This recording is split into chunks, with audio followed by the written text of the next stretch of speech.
Hi friends, உமாவிரதகம் சேனலுக்கு welcome பண்ணுறேங்க. இன்றைக்கி நம்ம டேஸ்டியான பூண்டு சட்னி தான் எப்படி செய்யுதுன்னு பார்க்க போகிறோம். இது ராஜஸ்தான் ஸ்பெஷல் ரெசிபி. ரொம்ப குயிக்காக செஞ்சு முடிச்சிடலாம்.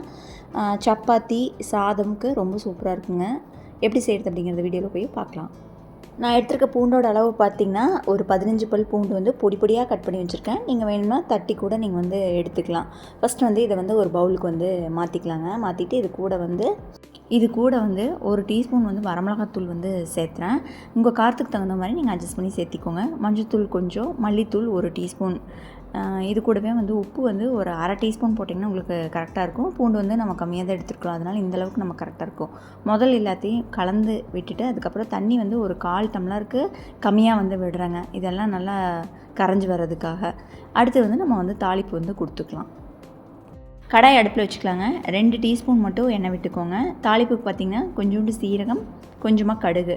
இது நல்லா பொரிஞ்சு வந்ததுக்கப்புறமா நம்ம மிக்ஸ் பண்ணி வச்சுருக்கிற அந்த பூண்டு வரமிளகா தூள் அந்த கலவையை உள்ளே சேர்த்திக்கலாம். சேர்த்திட்டு நல்லா மிக்ஸ் பண்ணி விட்ருங்க. பூண்டு நல்லா வதங்கி அந்த பச்சை வாசம்லாம் போய் வரணுங்க. அப்போ தான் இந்த சட்னி நமக்கு டேஸ்ட்டாக இருக்கும். பூண்டு அரைச்சி போடாதீங்க. இந்த மாதிரி செய்யும்போது தான் இதோடைய டேஸ்ட் நமக்கு சூப்பராக இருக்கும். இப்போ பார்த்திங்கன்னா பூண்டு நல்லா வதங்கி அந்த எண்ணெயெல்லாம் பிரிஞ்சு வந்துருச்சு. இந்த ஸ்டேஜில் கசூரி மேத்தி அதை நல்லா க்ரஷ் பண்ணி சேர்த்திக்கோங்க.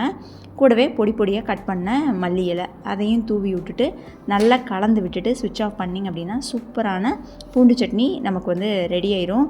இது சப்பாத்திக்கு ரொம்பவே நல்லா இருக்குங்க. இது கூட நம்ம சாப்பாட்டில் பிசைஞ்சு சாப்பிட்டோம் அப்படின்னா அவ்வளோ ஒரு சூப்பராக இருக்கும்.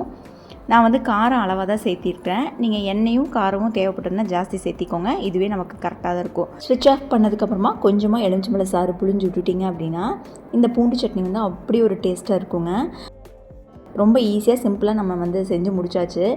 கொஞ்சமாக அந்த பூண்டு சட்னி சாதத்தில் போட்டு மிக்ஸ் பண்ணி நீங்கள் சட்டி சோறு மாதிரி நீங்கள் சாப்பிட்டு பாருங்களேன். டேஸ்ட் உண்மையாலுமே வேறு லெவலில் இருக்குங்க. ரொம்ப அருமையான டேஸ்ட்டு. இந்த வீடியோ உங்களுக்கு உபயோகமாக இருந்திருக்கும் நம்புகிறேங்க. பிடிச்சிருந்தா வீடியோக்கு ஒரு லைக் கொடுங்க. ஃப்ரெண்ட்ஸ் அண்ட் ஃபேமிலி கூட ஷேர் பண்ணுங்கள். நீங்கள் இது வரைக்கும் உமாவிரதகம் சேனல் சப்ஸ்கிரைப் பண்ணாமல் இருந்தீங்கன்னா சப்ஸ்கிரைப் பண்ணிக்கோங்க. தேங்க்யூ.